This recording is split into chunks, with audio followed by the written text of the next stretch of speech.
Entre 1764 y 1767, un centenar de personas, en su mayoría niños, murieron en el sur de Francia por los ataques de una criatura desconocida.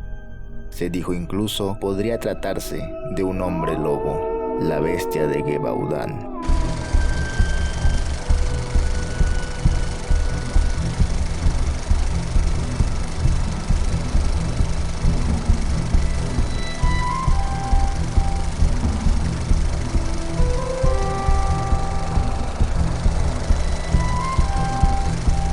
La pesadilla comenzó en junio de 1764, cuando una campesina fue atacada cerca de la localidad de Longon. A pesar de que ésta se salvó, unas semanas más tarde se produjo la primera víctima mortal, una chica de 14 años que murió por el ataque de la fiera. A partir de ese momento, los casos se multiplicaron. La bestia se abalanzaba sobre personas débiles, sobre todo niños y mujeres, a las que degollaba con sus colmillos hasta en ocasiones decapitarlas. Su blanco preferido eran los niños, que guardaban solos vacas u ovejas en el campo. Tras los primeros ataques, los lugareños hicieron que los niños pastores salieran en grupo, pero la fiera ni aún así se detenía. En una ocasión, 5 niños y 2 niñas de entre 8 y 12 años se toparon con el animal mientras cuidaban el ganado. Armados con palos rematados con hierros afilados, los niños lograron resistir hasta que llegó la ayuda. En otro episodio, una ama de casa llamada Jean Jou luchó cuerpo a cuerpo con la bestia para proteger a sus 3 hijos, pero uno de ellos, de 6 años, acabó muriendo por las heridas recibidas.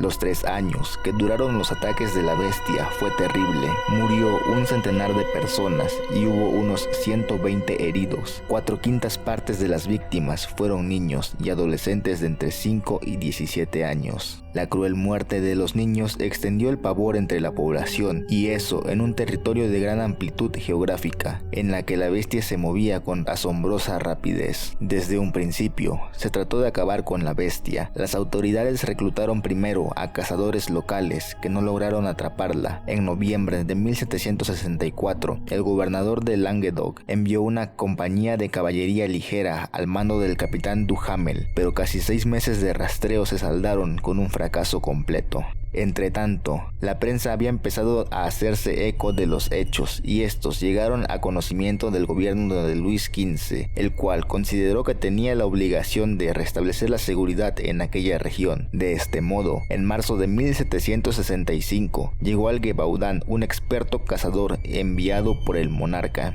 Jean-Charles de Neval organizó cuidadosamente varias batidas, pero todas fracasaron. Entre duras críticas de las autoridades locales a sus métodos, la prensa extranjera comenzó a burlarse del rey porque no conseguía acabar con una simple bestia que aterrorizaba a sus pobres súbditos. Lo que sucedía en el Gévaudan ya no era un mero problema de orden público, sino una cuestión de prestigio. Luis XV decidió entonces enviar a un veterano y experimentado militar, François Antoine, arcabucero real. Durante 3 meses, las sistemáticas batidas de Antoine no dieron resultado, mientras los ataques de la bestia continuaban. Por fin, el 21 de septiembre de 1765, los hombres del arcabucero real lograron abatir un lobo de gran tamaño. Dijeron que era la bestia, lo disecaron y lo enviaron a París. Caso cerrado.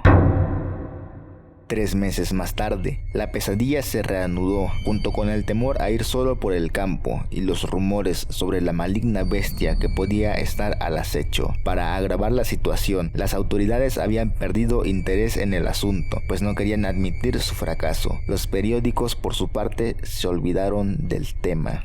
Finalmente, el 19 de junio de 1767, un cazador local llamado Jean Castel logró matar a un animal que parecía ser la bestia y en cuyo estómago encontraron el fémur de un niño, y desde entonces no hubo más ataques. Según las crónicas, la fiera fue abatida por Jean Castel de un tiro en el omóplato y fue rematada por una jauría de perros. El mismo Castel llevó el cuerpo a París para su estudio, pero llegó a la capital en avanzado estado de putrefacción y se decidió enterrar los restos sin examinarlos a fondo. La duda que se ha planteado siempre en torno a este episodio es ¿qué animal era la bestia del Gevaudan? Los testimonios de las víctimas lo presentan como un animal terrorífico de gran tamaño, de pelaje rojizo, con rayas en los cuartos traseros y una cola larga y peluda. Según estos testimonios, no se trataría de un lobo, pues era de mayor tamaño, se levantaba sobre sus patas traseras y sobre todo atacaba a las personas, algo que no entra en el comportamiento habitual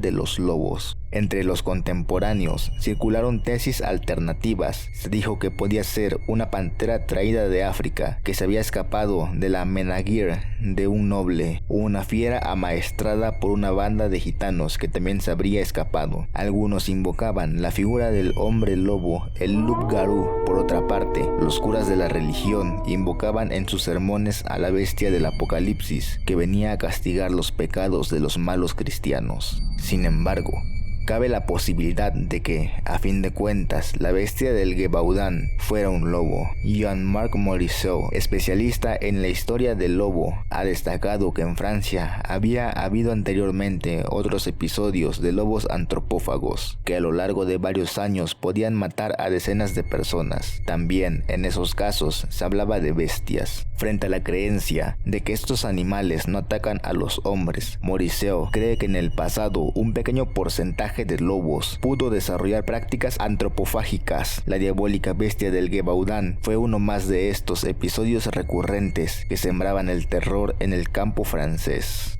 ¿Y tú, qué piensas de qué pudo tratarse esa terrible criatura?